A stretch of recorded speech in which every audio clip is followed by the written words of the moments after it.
Good morning, everyone.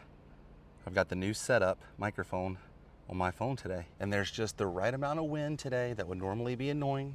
It's actually windy right now, and I figured let's go to Hollywood Studios. Let's check out the new microphone. Let's point out some secrets, some little Easter eggs, some random things. I just wanted you guys to come hang out with me while I tested my new setup. Now, let's take a closer look. Everyone's piling in this morning. Rope drop here at the studios. Now, right before you even walk into the park, this is based off of the Pan Pacific Auditorium, California. The entrance here, it's kind of uncanny. Definitely took some heavy influence. It's kind of awesome. Before you even get into the park. Good morning, Bo. It's busy as heck in here. Let's talk about Sid Cahuenga's one-of-a-kind. It used to be treasured, you know, it was his treasures, but now it's a photo pass. They've changed the sign here. Now the story is Sid Cahuenga lived here in Hollywoodland before it became the hustling and bustling Hollywoodland that you know, and he kind of let his collection grow as he would visit different sets and, you know, pick up artifacts and things that were no longer used. And they all sit here in front of his house. And as you would walk through, you could see other treasures that he collected, including, you know, at one point I saw they had Dick Van Dyke's suit from Mary Poppins in here. And it was all genuine stuff, like they're legit autographs. So you could just go in there, buy a movie prop, buy an autograph, you know, and it was a storyline to it. You see, he'd buy the lions or the stork or the letter K. You never know. You never know when you're gonna need that deer. Now here at Sid's, there's so many cool things. I mean, like the more you look around, the more just really cool details will start to pop out at you. Now, at one point they sold props here, and I want to say, yes, there it is. The Dalmatian had a hidden Mickey on it, but they sold props because it was a whole story they had. This was Sid Cahuenga's house. Now, Sid Cahuenga is like a collector, but now that you come in, it's just like a museum. Like it's literally just stuff on display. They don't sell props here anymore. But there's Walt and Lillian right there. And all of these are like signed. Like this one right here is signed by Gene Wilder. It's hard to see his signature now though. There it is.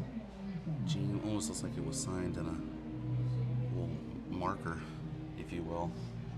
Just old photographs here. There's a cast signature from Winnie the Pooh. I love this. Snow White signed that. That's the best. It's one of my favorites right there. Isn't this cool? If you never really step inside here, do it. It's now home to PhotoPass, but there's a lot of really cool old nods and titles you probably could have forgotten about. Three little pigs down there. Is that Shirley Temple? I think it is. This is cool. It's a signature from the cast. Bambi here. And this one's awesome. James Earl Jones right there. Matthew Broderick. Who is that? I don't know whose signature that is. Nathan Lane there. Even Hitchcock in here, which is funny to think about. That's cool. Some Mickey game. And this beach party signed by both Annette and good old Frankie Avalon. A lot of cool photos and signatures. There's Tony Curtis's signature there.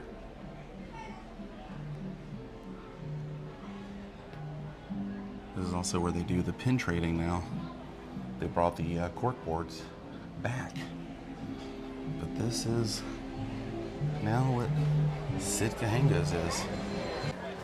Holy cow, it's busy. It's very, very busy. There's something at the front of the movie ride though, or excuse me, Mickey and Minnie's Runaway Railway, the Chinese Theater, let's just say that. Let's go check it out. That watch right there is like one of the largest Mickey watches, real working Mickey watches. Now this is one of the only spots in the park where you can see the original name for the theme park, the Disney-MGM Studios. The opening day speech here from Michael Eisner. Must be doing like a refurb, or who knows, they might be doing a filming. But they've got this blocked off this morning. It's not really a hidden secret, and this is probably just for the day, but they're doing something. Now this used to be home to the Great Movie Ride. Now it is Mickey and Minnie's Runaway Railway. But these are real handprints all throughout the courtyard here, just like in sunny Los Angeles and Hollywood, California. A lot of signatures throughout here. Some of my favorites include half of the Golden Girls here. Betty White, Stella Getty, and Rue McClanahan. The missing B. Arthur. And then also, right over here, it's very hard to see, but that right there is Ernest, Jim Varney, his signature. Some of my favorites, but this building is an exact replica of the Chinese Theater out in Hollywood. That's right, the Disney gang borrowed the blueprints and made an exact replica out here. Now this used to be a real working studio, and they kept the name Studios in here, but it used to be the Disney-MGM Studios, and when this place first opened, straight ahead, the now launch bay of Star Wars used to be the entrance to the backlot tour and the animation building, which is in the background, straight ahead. That is where they used to make a lot of Disney animated films, including Brother Bear, Mulan. So many classics were made inside this studio. It's kind of cool to think about. I just did a video at the Art of Animation, and I pointed out that these fish right here look just like the ones at the hotel. For the best little secrets, go to Walt Disney Presents One Man's Dream. Because if you were ever curious about the man, Walt Disney, this is where you can learn a whole heck of a lot about him. There's also things from the Walt Disney Archives, including this trunk with Walt's initials on it. This is the trunk that he took when he arrived to Los Angeles. A few of these things are just reproductions, but if it says that it's on loan from the archives, then it's a real thing. This is one of my favorite things here inside. This is a hand-built movie set miniature. It's a diorama from Granny's Cabin, and I want you to see who built it. Hand-built by Walt Disney himself. This is from the archives. It's just kind of cool. If you mosey around, you can see like Walt, you know, put these wires in himself. Like these little nails. Like he nailed that in right there. It's kind of cool, right? If you're a fan of the original Mickey Mouse Club, there's a lot of cool little artifacts in here from Annette and Karen. And look, there's even the patches there. Cubby. And the patches and the hats. The little cowgirl outfit. But my favorite thing in here is this section over here, because it just keeps getting better and better as you move down. First, you have some real real props right here from 20,000 Leagues Under the Sea. That's one of my favorite Disney films, one of my favorite classic Disney films. You move down, well, you go by this amazing wall of classic films that I highly suggest everyone watching. They're all on Disney Plus. And then you go over here, and they have a nice little tribute of Mary Blair. Look at this little attraction facade model right here. Disneyland 1966.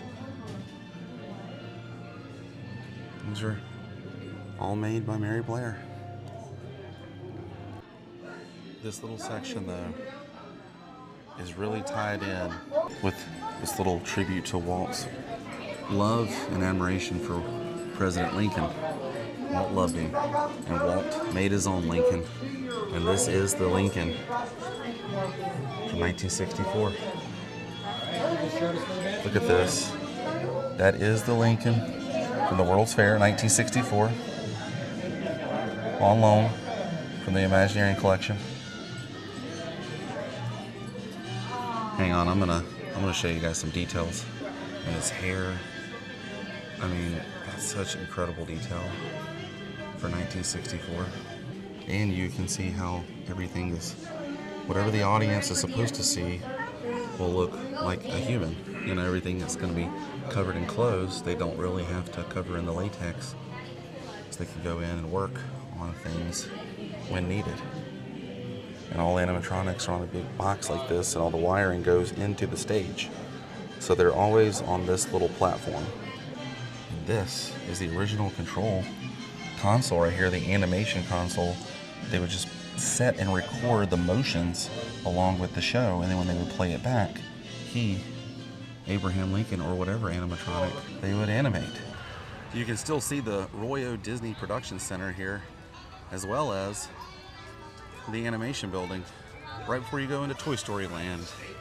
Now, some things inside Toy Story Land that could be like a little, you know, Easter egg for you, we've shrunk down to the size of toys. We're in Andy's backyard right now. See, look, there's even a footprint right there. And keep your eyes peeled because there's so many nods to Pixar and the Toy Story films in here.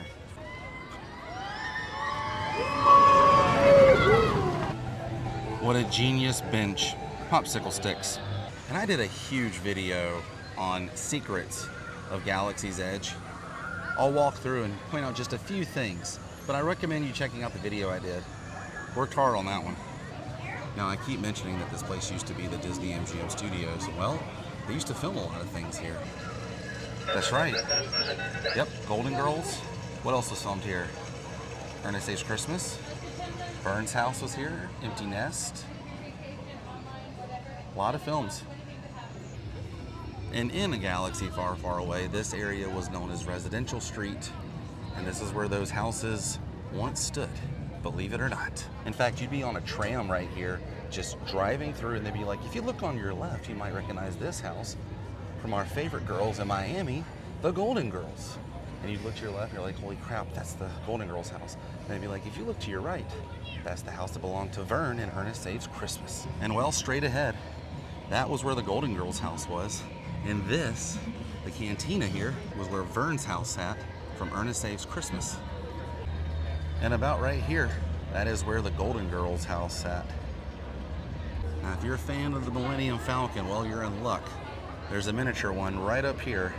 It's so difficult to see, but it's right there. There, that's like a better way to see it. You see it right there, the front is looking towards the left. But like I said, there's many other hidden things here in Batuu Galaxy's Edge. Check out my video I did if you would like to see more things. Now, some say this foot right here was in the Great Movie Ride after the Anubis scene where you went into Indiana Jones, the Raiders of the Lost Ark.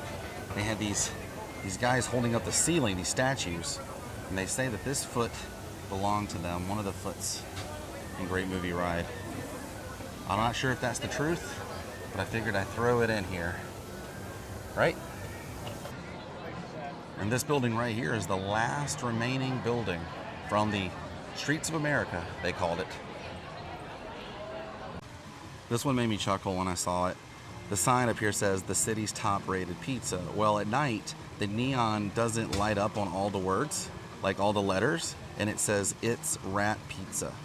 The and top are not lit up completely, and cities is just IT and the apostrophe S. It says it's rat pizza, rated, just says RAT, and then pizza's lit up. Pretty genius. And might I add, this is the last project that Jim Henson worked on. So check it out. Muppet Vision 3D is a classic. This is one of my favorite little nods to Roger Rabbit in this park. This right here, the Eddie Valiant office and Roger busting out. Well, this was a lot of fun. Glad I got to test out the microphone set up here on the phone in a theme park to hear the difference, and I figured I'd point out, you know, some little secrets, some recommendations and things. if you've never been to this park, or you've been to this park for 100 billion times like me, and you're just looking for something new to see, a little secret, if you will. But I'm getting out of here. Thanks for being my friend. I'll see you guys on the next episode. Let me know what you think about the new setup. This is fun. Stay weird.